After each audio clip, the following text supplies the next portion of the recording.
Módulo 4, aula 1, o grande universo das memórias. A gente vai falar sobre as memórias coletivas e a construção da identidade cultural. O que é isso?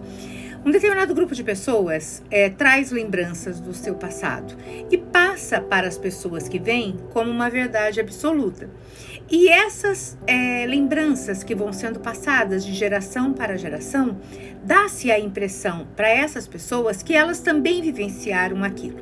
E para poder perpetuar essa tradição dessas lembranças coletivas, utiliza-se um determinado tipo de roupa, utiliza-se um determinado tipo de linguagem. Por exemplo, dentro do Brasil, se você for no Rio Grande do Sul, você vê as pessoas tomando chimarrão, você vê as pessoas em clubes dançando com roupas típicas, mantendo as suas tradições. Se você for no Pará, você encontra as pessoas ali tomando tacacá ou guardando determinados tipos de cultura daquele povo, daquele lugar. Se você for em qualquer lugar do mundo, o seu grupo específico, aquela sociedade específica, faz com que as lembranças continuem ali para que se perpetue e viram lembranças coletivas. Tem uma cidade no interior do sul do Brasil, que chama Pomerode, que guarda as lembranças da Alemanha. Então, tudo que você vê naquele lugar são casas muito parecidas, comidas tradicionais. Então, tudo isso faz com que essas memórias coletivas, para as pessoas que vierem, acreditam que aquilo é uma verdade, às vezes até uma verdade absoluta. E necessariamente isso não é. É apenas tradições que cada um foi guardando segundo a sua visão de mundo. Mas a maioria é que vai dizer efetivamente que tipo de lembrança que é aquela, certo? Essas lembranças, elas contribuem para poder criar uma identidade cultural, uma identidade aonde essas memórias sejam guardadas. Coisas que você nunca comeu e que a tua mãe, tua avó, teus tios dizem que é gostoso, você vai lá provar porque aquilo faz parte da cultura de onde você veio. E se fosse uma criança adotada, se você veio de um outro lugar, mas faz parte daquela sociedade agora, você quer experimentar para poder também fazer parte daquele grupo social. É importante a gente reconhecer que as memórias coletivas, elas também estão sujeitas a processos de seleção, de reinterpretação, de transformação ao longo do tempo. Elas podem ser moldadas de acordo com questões de poder, por exemplo, né?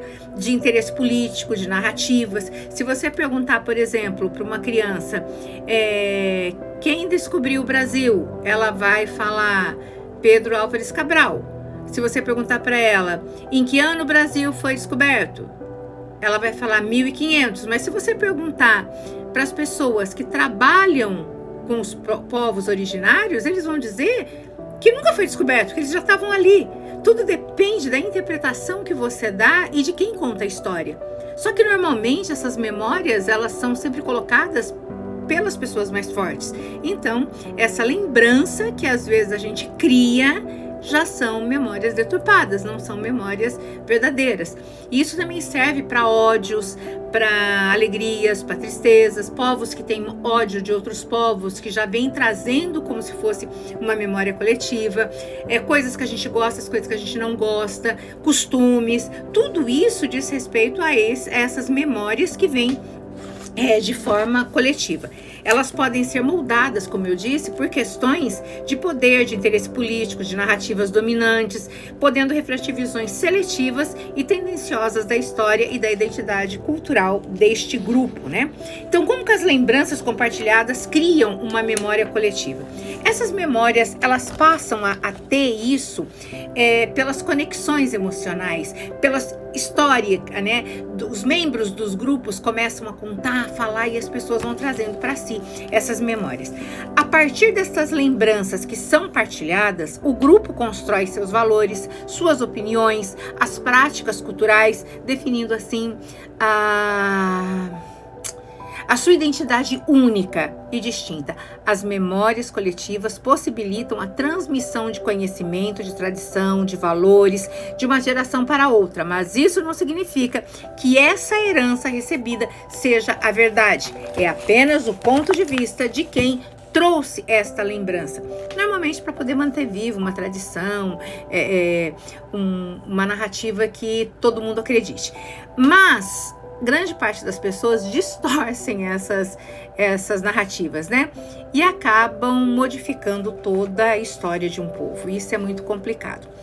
Qual que é o papel dos eventos históricos vinculados às memórias coletivas? Bom, esses eventos históricos, eles desempenham um papel que é muito grande, porque eles moldam essa situação cultural e a percepção desse passado vinculado a esses grupos. Mas vamos lembrar sempre que toda memória coletiva, ela é contada por quem teve mais forte, quem é mais forte, né?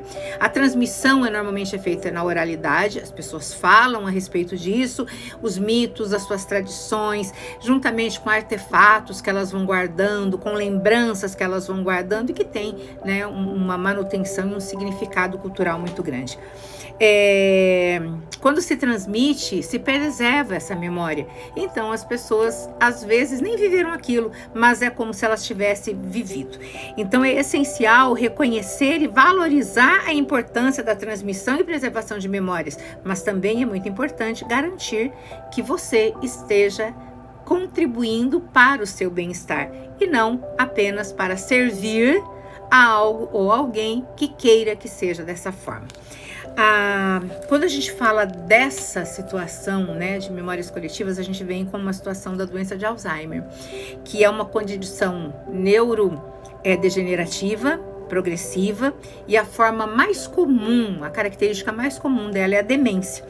E a memória, nesse caso, desempenha um papel muito forte. Por quê? Uma vez que os sintomas do Alzheimer sejam preeminentes, isso começa a ter uma perda da memória e das habilidades cognitivas. Então, no Alzheimer, no Parkinson, em todas as demências, isso é muito perigoso. Em resumo, a memória desempenha um papel essencial na doença de Alzheimer, porque é a perda progressiva da memória, que é um dos pilares, né, do diagnóstico e sintomáticos dessa condição.